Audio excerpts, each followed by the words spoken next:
What's up, guys? Ian here, coach of your Ladner Lanturn, bringing you guys our week 2 team builder. We're taking on my good pal Gry and the Peterborough Palpitoads. His team consists of Zamazenta Crowned, Eternal Floette, Delmise, Manaphy, Piloswine, Turtonator, Mega Absol, Shaman Sky, Galarian Slowking, Thundurus Incarnate, and Lunatone. Priority options, he's got the Piloswine with Ice Shard and the Mega Absol with Sucker Punch. Hazards, it's the Piloswine with Rocks and Lunatone with Rocks, so basically the Piloswine with Rocks. Removal options, he's got the Delmise with Rapid Spin, the Turtonator with Rapid Spin, Mega Absol with Magic Bounce technically, and the Thundurus Incarnate with Defog. So not the best removal, all things considered. I'm opting to bring Rocks because that's, I think, my only option on the whole team anyways. And Rocks do help punish the Piloswine and the Turtonator in particular, which doesn't necessarily want to run Boots every matchup. In this one, it might. 4 times weaknesses, just the Shaman Sky to Ice. So I want to preface this by saying this is very similar to last week, where my defensive core gets absolutely shredded by some of the mons on this team. First being Shaman Sky. Shaman Sky just beats Tangrowth plus Slowking naturally. So that's obviously a gigantic problem for me. It can also beat Mega Gyarados, which is something that could be really good resistance against the Mega Absol. But Zamazenta in particular is pretty much forced to run 4 moves because of the 4 attacking moves, I should say, because of the complex ban on it. It's not allowed to run Howl or Workup, and I really think that Zama will be in a position to just run like 4 different cover, like dual stab, dual coverage, and sort of like shred my team a little bit.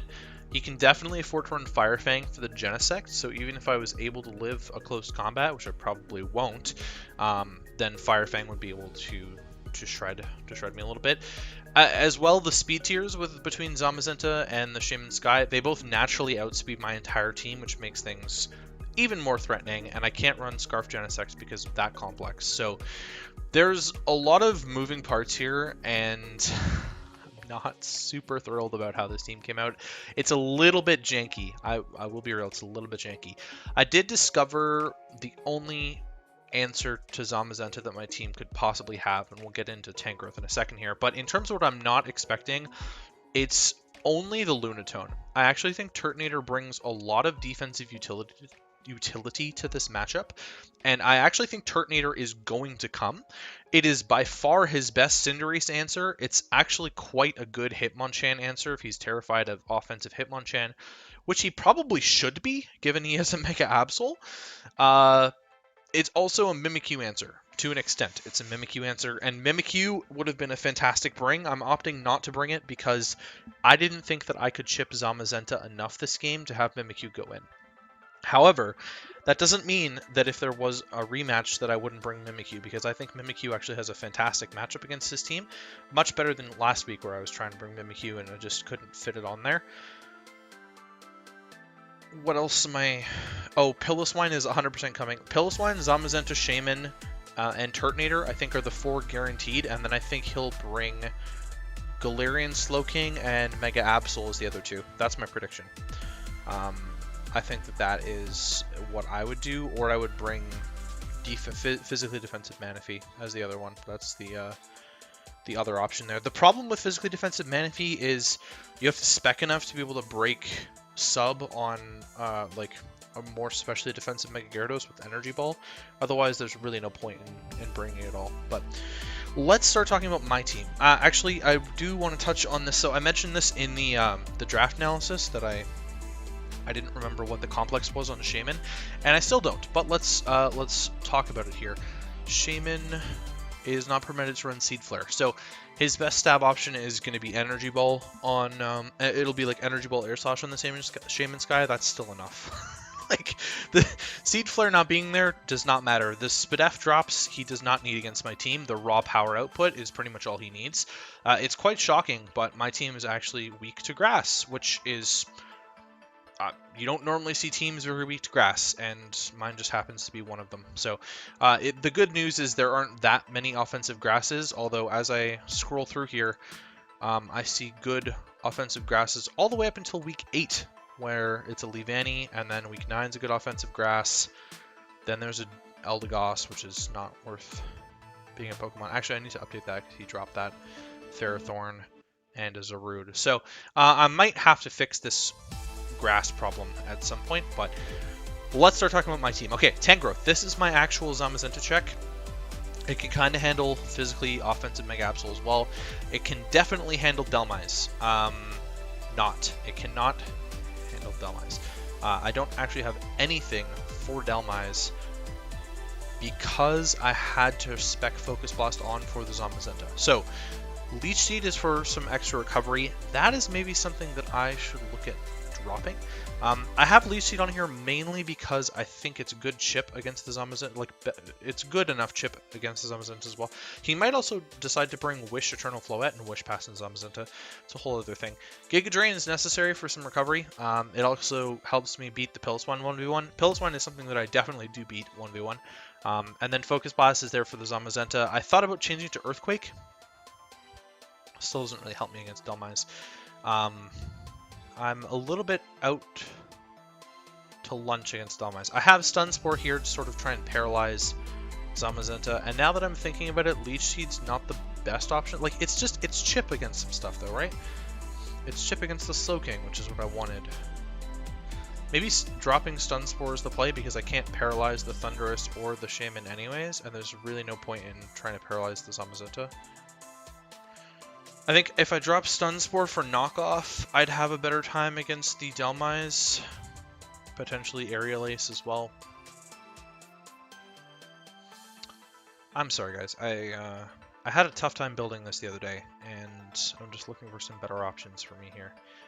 The Dhelmise against the 6 that I'm bringing is solid. It's also fine if he's looking to kill Slowking faster. I don't think he needs to because he's got a Shaman, but Shaman is obviously frailer, and Dhelmise can actually 1v1 the Slowking where Shaman can't. I think I'd have to run knockoff, and then he could trap me. I think I have to do it. I think I have to run knockoff. But at least we can maybe get rid of some items. So instead of bold, we will go with relaxed. Okay, changing that up a little bit, but the Leech Seed I'm still keeping. Even if it gets bounced back by Mega Absol, it really doesn't matter because I'm not, I'm immune to my own Leech Seed. And so the fact that he has double grass is whatever. It's trying to get some chip and some recovery on my more frail mons. With the Leech Seeds, it's important, and I'm just fully physically defensive because I have to be for the Zamazenta. Aggron, I'm actually bringing Banded Aggron to this game, and if we look at it, his rock resist is Zamazenta. So it seemed a little bit obvious to me that I should probably just bring Banded Aggron. There's almost no downside to this set unless I miss the head smash. It does have to come in on some frailer mons to be fair. But it can be effective when it is. So this is reasonably okay as a Moonblast answer to the Eternal Floette. It is not going to tank Light of Ruins by all means. But if I really needed to sack something to get Aggron in to get a kill on Eternal Floette, that's an option I'm potentially willing to take. Earthquake is there for the Zamazenta. Heavy Slam is there if I'm in a position to click it. It's honestly not going to be better against anything besides Eternal Floette. Maybe Pilliswine, depending on how heavy Pilliswine is. I'm not sure, but I think Head Smash would be better against that because it's base 150. And then Rocks is the last move because I needed to slot Rocks in somewhere, and I had Kecleon as the last mon and did not want to put Rocks on that. Wow, I've been doing this whole thing without Rise team with the opponent's team. There you go. Sorry, my apologies.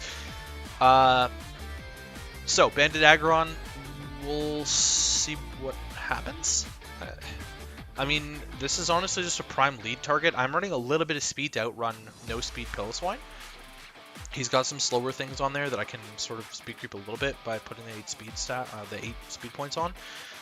It's an okay breaker. There aren't switch-ins, so he's either gonna have to sack something, I miss, or he brings in the Zamazenta, which takes chip, which is better for getting rid of it sooner. I'd like to get rid of it sooner and then just sack the Tangrowth and be able to bring in something else. That's where I'm at with that. Genesect is next. I'm bringing Burn Drive Genesect again. Again? I brought Water last time, I think. Burn this time. I'm mostly physical, but I wanted Burn for the Zamazenta because in the same vein as Aggron, this team is much weaker on the physical side besides the Zamazenta. It is much more specially defensive than physically defensive, except for the Turtonator, which is actually a great Genesect answer. And one of the things I would have brought a different Techno Drive for, different drive for Techno Blast, but Zamazenta stops my set right now in its tracks, and I want the Techno Blast to get rid of that if I can. I also thought about a Rock Polish set here because it just kind of goes ham. If I can get an attack boost on like Eternal Floette,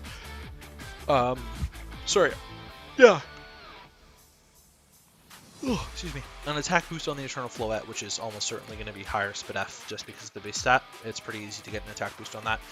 I am outspeeding the Eternal Floette. That's something key here. With Ironhead for a variety of things, Ironhead is really effective against a lot of stuff here.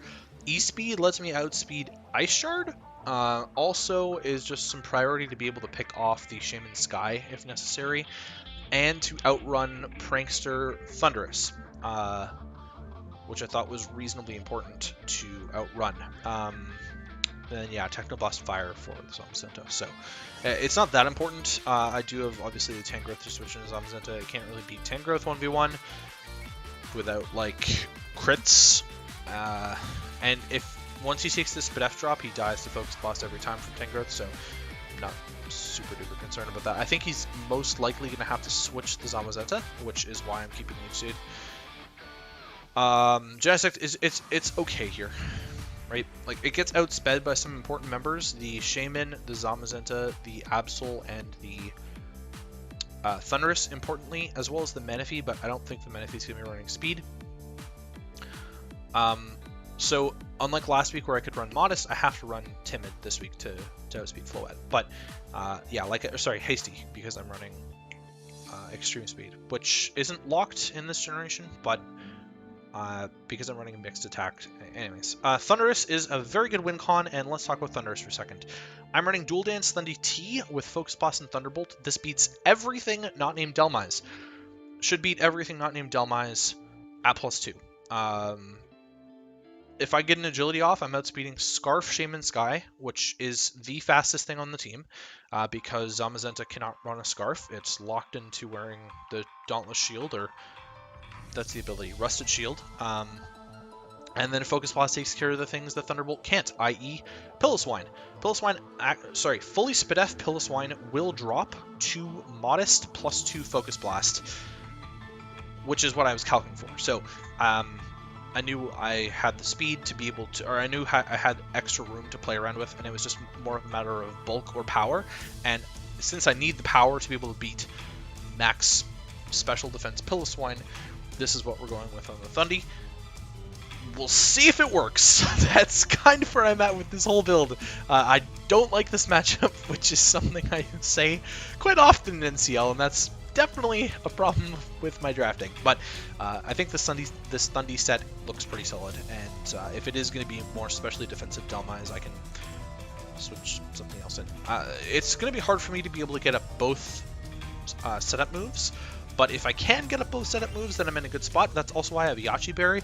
This makes Piloswine potentially a setup fodder mon. I can't remember if it gets Icicle Spear like Mamoswine, but Icicle Spear would be a bit of annoyance there to pop the Yachi Berry, keep doing damage, and then Ice Shard me afterwards. But this is really just to tank an Ice Shard, and then I should take 2. If it's specially defensive, I'll definitely take 2 Ice Shards with the Yachi Berry in my bulk. Cinderace is sashed. This is my dedicated lead. I am leading with this Cinderace. It should beat Zamazenta, if that's what he wants to go with. It should beat Absol. It should beat Piloswine. Piloswine, I am unsure about how I want to play against. It's not going to beat Manaphy. That is one thing it won't do. But there's a world where I can keep my Sash intact if he leaves Manaphy. So it'll beat Thundy. That's something that it will do. It will not beat Turtonator. So I don't have the best Turtonator killers on the world. It's pretty much just Aggron, actually. Yeah, Pyro Ball, U-turn, Court Change, and counter. Court Change to get rocks off my side of the field if he's going to set rocks up. Means that I don't have to click it with Aggron, which I really don't want to do. I'd much rather click Head Smash. Counter because I can. You know, if I lead and I think he's going to Earthquake my Cinderace because my answer to Piloswine is a Thundurus, then, well, it's not really, it's a Tangrowth, but there's worlds where I would probably counter, right? Like, I think my best play against a Zamazenta lead is probably just to click counter. To be completely honest, I probably just lead Cinderace, blow the Sash, and I click counter, as he's going to expect me to Fire Move or U-turn or something. Although I'd have to calc to see if he loses the Fire Move. So anyways, counter is there just in case. Like I said, Cinderace is my dedicated lead, and we'll leave it at that. There's a world also where I lead Aggron, but we won't talk about that world. I'll talk about that if I get a new game. Kecleon, this is my specially defensive mon. This is really there for Galarian Slowking. Manaphy, if it wants to be some setup variant. Shaman Sky, it's kind of an okay Shaman Sky switch in, and I can like sneak and avoid air slash flinches, potentially. Thundy Eye, it can reasonably reliably check with Ice Punch. So Ice Punch is there for the Shaman and the Thundy, of course. Ice Punch should hit Delmines pretty well. Knockoff just generally good against this team, bar Zamazenta, which actually switches into Kecleon incredibly well. Recover from my own recovery and Shadow Sneak to pick things off later. So the combination of Shadow Sneak plus Extreme Speed might help later. Maybe. We will see. This also sort of deters any sort of Trick Room Slowking play that he wants to go for. If I have the Kecleon still alive, he's going to have to be really wary of setting Trick Room himself with Slowking, especially with Aggron and Kecleon, because if he sets up Trick Room for my Aggron, it might win the game. That's also a strat I could have probably pulled off with Slowking. Now that I'm thinking about it, running like Trick Room Teleport Slowking would have been a fire strategy. Especially defensive with a little bit of attack. That's all you really need to know about Kecleon. In terms of what I am not bringing, we just touched on Slowking. I touched on Mimikyu earlier in the video. Mega Gyarados is something I didn't entirely consider here. Mainly because of Zamazenta, but also because of Shaman. It's a bit hard to fit Gyarados on this team and try to wall things. It's sort of in a really awkward speed tier of like the base 80-ish range, where like Eternal Floette now outspeeds me, and like Manaphy can still outspeed me and doesn't have to run that much speed investment to do it. So Gyarados I sort of tossed and turned with. It can kind of set up on Piloswine well enough. Like I might be able to actually get away with like a sub Dragon in set, but in that world I'm no longer being able to beat everything. So I needed like 5 moves on Gyarados to just outright win this game. Potentially something I could fit in the future if I were to plan a little bit better and further ahead. I might be able to like take out something that I needed coverage on Gyarados for, and then I don't need that coverage move anymore. And that's my story about that. Garchomp is actually very strange, and potentially you might wonder, why are you not bringing Garchomp? Well, that's because I thought Aggron was a better threat, and I might regret that, because Garchomp might be the better Turtonator killer. We'll see. Hitmonchan, another Pokemon that I actually was very much considering bringing, because it can beat the Mega Absol and the Zamazenta pretty easily. But it also dies to Zamazenta outright. Did you know that? Max HP Hitmonchan dies to close combat from Adamant Zamazenta.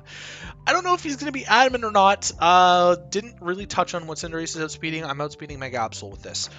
I'm not sure if he's going to be Adamant or not. If he's expecting me to creep Mega Absol, he can't afford to be Adamant. He still has to be Jolly to outrun this. But if he wants to be Adamant and risk it against the Cinderace, by all means, he can do that. I'm in a weird position where that's not the craziest thing I've heard in the world.